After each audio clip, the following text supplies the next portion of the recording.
First off, we're gonna sew the front of these men's shorts. In the crotch area, I put a pin where the center seam is, just because they look too similar and that's how I keep them apart. I'm gonna sew the side of the front to the front. I've gone ahead and done that step, and as you see, I never took this pin out the front just so I knew exactly what was the front and what was the back. So the next thing we're gonna do is we're gonna sew the front and the back all the way down. So as you notice, I left this little section right here.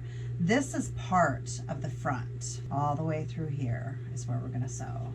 There's that completed step. So now what we're gonna do is we're gonna open it up.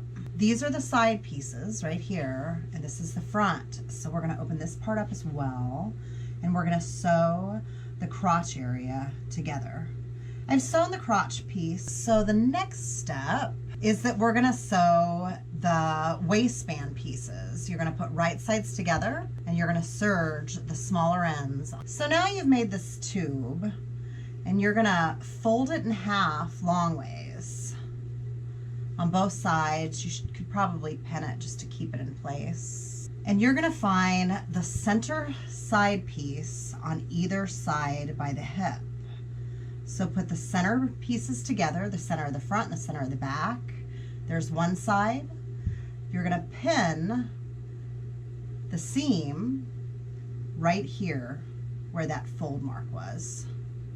And then you're gonna do the same to the other side. And then we're gonna sew all the way around with a serger stitch and seal this stitch. The center piece is a little bit smaller, so we're gonna pull it as we sew to make it the same size.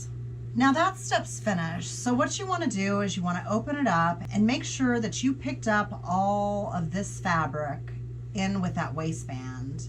There's nothing worse than going and finishing that stitch off and realizing later that you didn't get all that fabric where it needed to go. So just double check it. Now I'm going to go over to my cover stitch machine. You could also use a zigzag machine, and I am going to sew over the serger stitch so it lies flatter right here. At the same time I go do that, I'm just going to hem all these edges under 1/2 of an inch all the way around in leg holes. There's your completed men's boy shorts. Thank you for watching. Don't forget to subscribe. You can check me out at basictease.com where I sell my sexy digital download sewing patterns. And until next time, stay sexy. Bye.